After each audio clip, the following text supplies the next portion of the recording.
안녕하세요. 정기범 교수인데요. 이번 시간에는 전자회로에 대해서 여러분과 함께 말씀을 드리려고 해요. 그래서 전자회로가 무엇인지 여기에 대한 저의 생각을 좀 말씀드리고요. 전자회로의 응용 분야 이런 것들에 대해서 다시 같이 디스커션 해보겠습니다. 여러분은 전자회로를 무엇이라고 생각하세요? 전자회로의 응용 분야는 무궁무진하게 많죠. 그런데 전자회로는 전자와 회로가 결합된 말인데 둘 다 좀 어려운 말이죠. 그래서 저는 이것을 쉽게 한번 설명해 보려고 해요. 나름대로.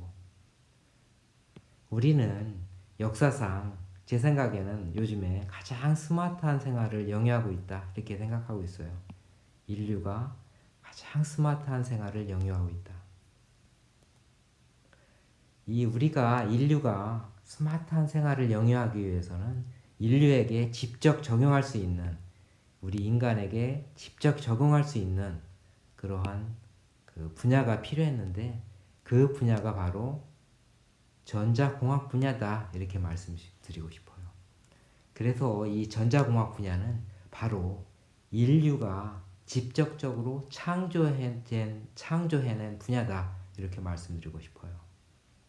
즉 전자공학은 인간이 스마트한 생활을 영위하기 위해서 직접적으로 인간 생활에 적용할 수 있도록 창조된 분야다 이렇게 말씀드리고 싶어요.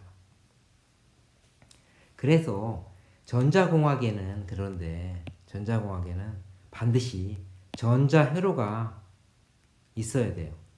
즉 전자공학을 구현해 주는 것이 바로 전자회로다 이렇게 말씀드리고 싶어요. 이제 전자회로에 대해서 좀 알아볼까요?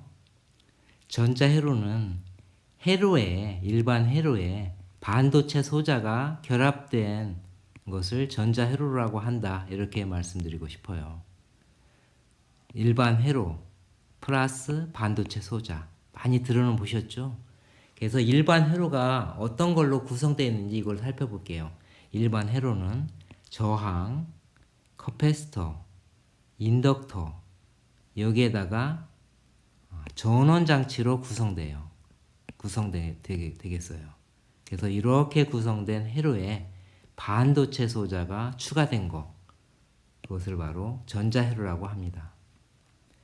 그렇다면 반도체 소자는 무엇이 있을까요? 반도체 소자는 개별 소자와 IC가 있어요. 여러분들 전부 들어보셨던 거죠? IC. 반도체 개별 소자는 다이오드, 트랜지스터는 많이 들어보셨을 거예요. 모스펫, LED 이런 것들이 개별 소자예요. 그래서 이러한 개별 소자와 IC로 이루어진 것이 반도체 소자다. 이렇게 말씀드리고 싶어요. IC가 그러면 직접 회로라고 얘기했는데요. IC는 최소한 수십 개서부터 수십만 개, 수백만 개의 반도체 소자나 회로 이런 것들이 조합해서 내가 원하는 기능을 하도록 만든 거예요. 그러니까 굉장히 막강하겠죠, 그 기능이. 개별 소자 몇 개만 써도 유용한 기능을 만들 수 있는데 IC를 쓰면 굉장히 유용한 기능을 할 수가 있겠죠. 이 IC에는 컴퓨터 칩도 포함되어 있어요. 그러니까 엄청난 기능을 할 수 있는, 우리가 스마트한 생활을 할 수 있도록 하는 엄청난 기능을 할 수 있는 그러한 그 회로가 집적된 게 IC다 이렇게 볼 수가 있겠죠. 이제 한번 전자회로의 응용 분야를 한번 살펴볼게요. 먼저 여기에 자동차가 보이는데요. 전기 자동차예요. 그래서 우선 전자회로는 이런 그 운송 분야에 굉장히 많이 활용되고 있어요. 전기차는 앞으로 굉장히 많이 우리가 타게 될 거고요. 우리 지하철 많이 이용했었죠. 지하철이나 KTX 이런 것들이 바로 전기 회로를 응용한 거예요. 또한 배도 전기 추진선 같은 게 있죠. 배. 여러분들 원자력 잠수함 같은 것도 원자력으로 전기 에너지를 만들어서 바로 전자회로 장치를 구동시켜서 이루어진 게 원자력 잠수함이에요. 이런 것들을 운송 분야 여기에 많이 이용하겠죠. 또 다른 분야는 그 모바일 분야를 포함한 통신 분야예요. 휴대폰이죠, 한마디로. 휴대폰을 다른 말로 무엇이라고 얘기하죠? 스마트폰이에요. 왜냐? 우리가 스마트하게 해주니까 인간 생활을. 그래서 전자회로가 들어가면은 스마트가 하게 되는 거죠. 자동차도 스마트 자동차, 엘리베이터, 스마트 엘리베이터 이런 식으로 되는 거죠. 또 다른 분야는 IoT 분야가 있어요. IoT 분야는 인터넷 오브 띵스예요. 한국말로는 사물 자동화 분야라고 하죠. 즉 사물 자동화가 되기 위해서는 그 사물에 인터넷을 할 수 있게 해주는 거예요. 즉 통신이 결합된 거죠. 통신만 하면 되나요? 사물에 여러 가지 회로에 의해서 사물의 상태라든가 사물을 제어한다든가 이런 것들을 해줄 수 있게 하기 위한 IC들이 많이 들어가야 되겠죠. 그래서 사물 자동화라고 하고 있죠. 자동화까지 플러스된 거죠. 그러니까 사물 자동화가 되면 우리가 홈이라든가 아파트먼트, 빌딩, 더 나아가서는 도시, 시티가 되겠죠. 이런 것들을 매니지먼트 할 수 있게 되겠죠. 그래서 이 사물 자동화 분야, 이 분야도 전자회로가 직접적으로 많이 적용할 수 있는 분야가 되겠어요. 또 다른 분야는 바로 컴퓨터 분야인데요. 컴퓨터 분야는 굉장히 오랫동안 발전을 하고 있죠. 특히 컴퓨터 분야 중에서도 DSP라든가 마이크로 프로세서 이런 것들은 컴퓨터 칩이라고 볼 수 있는데요. 이 칩을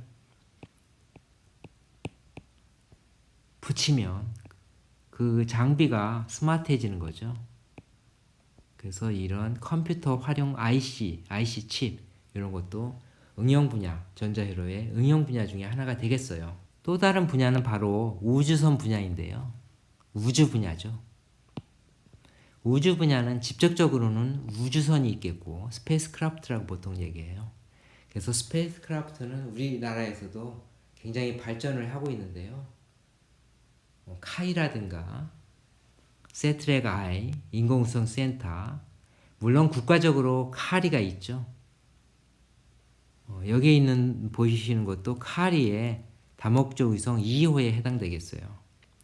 자, 여러분들도 우주여행 하고 싶으시죠? 우주여행 하려면 우리가 스페이스 버스를 만들어야 되겠죠? 그 다음에 로켓 분야가 있어요. 스페이스 딥 분야가 있죠? 심우주 분야죠. 우리가 화성이라든가 목성뿐 아니라 태양계 밖으로도 갈 수 있는 스페이스 딥 이 분야도 역시 우주 분야에 활용이 되겠습니다.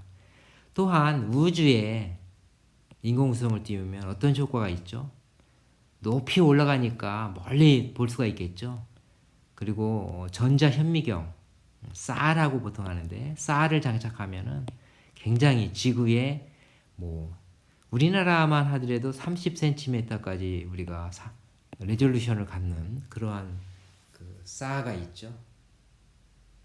또한 뭐 미국 같은 데는 탁구공도 구별할 수가 있겠고요.